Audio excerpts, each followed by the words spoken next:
y frío es el que se siente en torno a la Auditoría Superior de la Federación. Viene una renovación, mientras que se han dado a conocer los últimos resultados de las auditorías, de las revisiones que se hacen tanto a la Federación como a las entidades federativas del recurso que llega de carácter federal. Y de eso queremos platicar esta mañana con el doctor Raimundo Tenorio, economista, que siempre nos ayuda a poner las cuentas claras. ¿Cómo estás, doctor? Muy buenos días. Muy buenos días, mi querida Erika. Como siempre, un gusto saludarte a ti y a todos mis amigos y amigas potosinos. Doctor, ponnos primero en contexto. ¿Qué es lo que revisa la Auditoría Superior de la Federación con respecto a las entidades federativas y los municipios? ¿Cómo no? Mira, primero, el auditor lo que hace es una figura institucional, es decir, no es una persona, es una institución, es decir, un titular con muy diversos grupos de auditores, tanto contables como administrativos, como forenses incluso. Forense me refiero a hacer una investigación más profunda, documentada, determinar la trazabilidad del ejercicio de recursos. Eso es la Auditoría Superior de la Federación. Lo que la Cámara de Diputados Federal hace, ustedes lo recordarán año con año, es autorizar y tramitar y revisar el presupuesto anual de la Federación. Y eso ocurre como por el mes de noviembre, diciembre, en que conocemos el tamaño del presupuesto que se ejercerá al siguiente año. Y el gobierno federal tiene la obligación de ser transparente en el uso de esos recursos, tanto los propios que se utilizan por el propio Poder Ejecutivo, como los que se destinen a organismos descentralizados y dependencias directas del gobierno federal.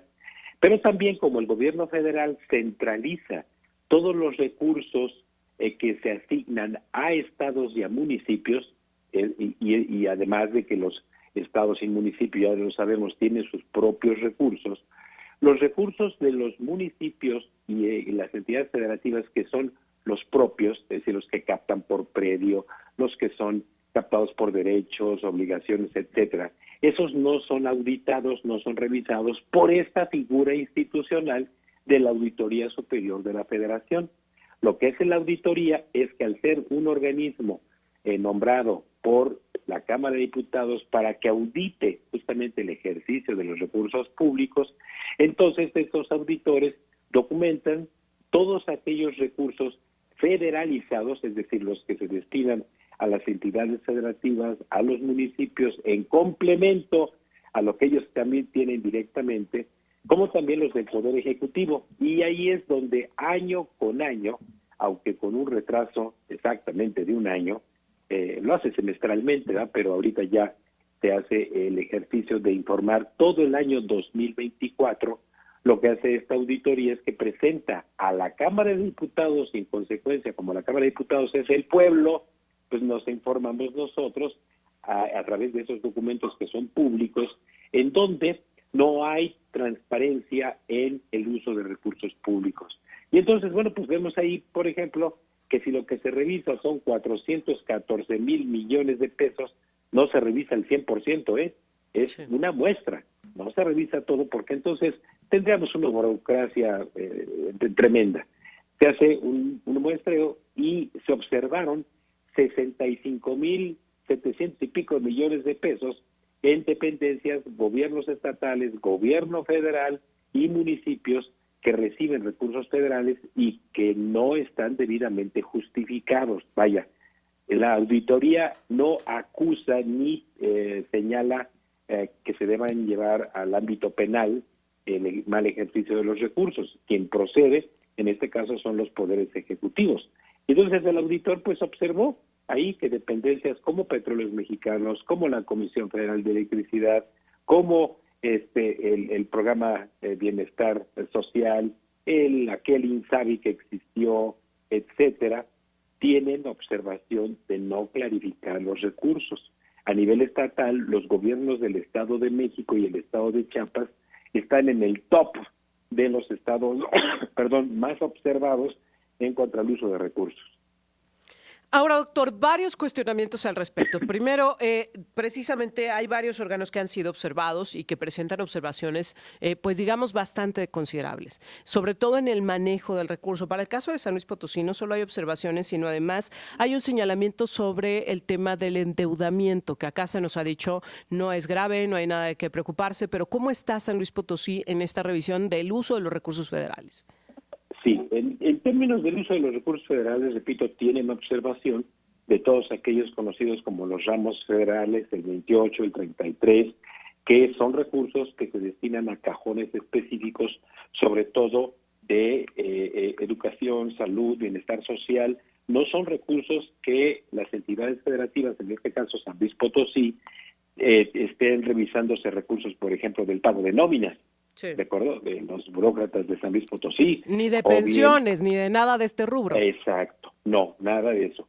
Simplemente recursos que deberían ser ejercidos para aquellos programas que justificaron los propios estados que deberían de recibir recursos de la federación.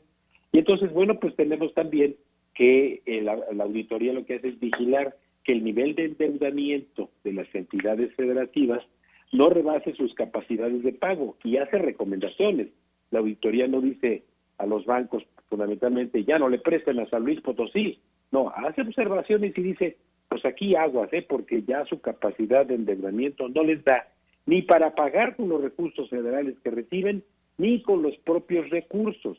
Entonces, hay entidades federativas como San Luis Potosí que están en el 72% del valor de su Producto Interno Bruto estatal endeudadas. Ya son niveles en los cuales, por ejemplo, quien les presta dinero, le dicen, oye, sí te presto, pero tienes mucho riesgo de estarme pagando ahí, destapando un hoyo y tapando otro, entonces incluso te voy a cobrar un poquito más de tasa de interés, etcétera. Es decir, todos esos indicadores, por ejemplo, como el endeudamiento, sirven a instituciones financieras y a la propia federación para medir los riesgos de entidades federativas. Hay entidades federativas, por ejemplo, como Colima, que está hasta el cuellito, 95% de su Producto Interno Bruto lo tiene en deuda, y entonces, bueno, pues no hay espacio para el cual pueda tener tanto recursos propios como recursos que le llegan de la federación para poder ejercer gasto en su propia entidad, porque pues tiene que estar pasando para pagar intereses y capital.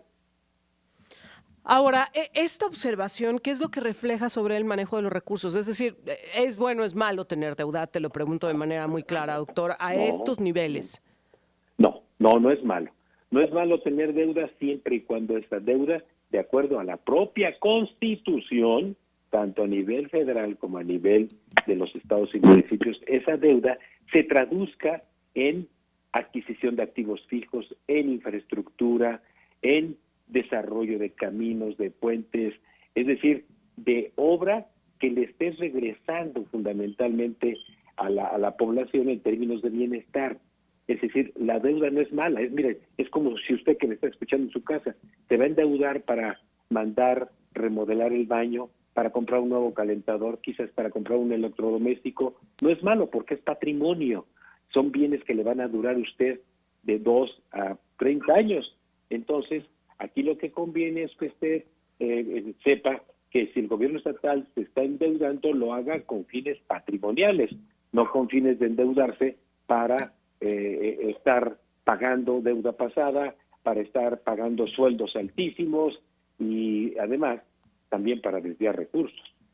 Sin duda. Ahora, doctor, pero partiendo de esta base, del nivel que tenemos, ¿cuál tendría que ser la postura? Porque escuchábamos a otros organismos decir que a raíz de estas observaciones de la auditoría lo que quedaba era la racionalidad del gasto. En el caso de San Luis Potosí, ¿qué tendría que hacer ante estas observaciones con respecto a la deuda? Y también, pues no quiero que se nos acabe el tiempo sin preguntarte, viene la renovación en la Auditoría Superior de la Federación. ¿Qué representa en el entorno actual que estamos viviendo? Porque he leído muchas columnas que dicen, es el último bastión para tener transparencia.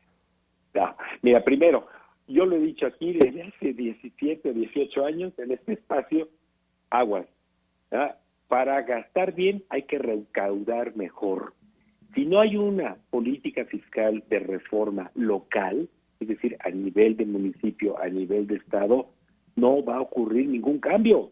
tienen que llevar a cabo su propia reforma fiscal localmente, no esperar a que la federación lleve a cabo su reforma fiscal en materia de IVA, de ISR, de IEPS, para darles más recursos. No, los propios estados y municipios deben de tener su propia reforma fiscal. Ahora, ¿qué debe de ocurrir en razón de un estado como San Luis Potosí? Pues cuidarle las manos, cuidarle el ejercicio del gasto, ¿verdad?, a los gobiernos locales. Y para eso están los órganos internos de control, están los órganos de transparencia que aunque ya van en desuso, por la desaparición que ha habido, y también aquí con esta figura de un nombramiento de un nuevo auditor, en efecto, como es el que audita, como es el que te revisa, y si los diputados de mayoría oficialistas van a elegir a alguien afín al propio gobierno, a la propia llamada cuarta transformación, pues a lo mejor se puede hacer de aquí en adelante de la vista gorda con algunas revisiones. Ese es el riesgo, y entonces, pues sí, abusar de los recursos públicos y disminuir la transparencia. Doctor Raimundo Tenorio, como siempre, te agradezco muchísimo que nos ayudes a poner las cuentas claras y tendremos que estar atentos entonces a esta renovación de la Auditoría Superior de la Federación. Como siempre, muchas gracias. Al contrario, buenos días, y afán de disculpar aquí los ruidos de los duendes de casa, que son los perritos. Pues, buenos días. Parte de las transmisiones en vivo, doctor, y creo que desde la pandemia ya nos acostumbramos, ¿no?, a meternos en el entorno privado de los entrevistados. Te agradezco como siempre, doctor. Muy buenos días.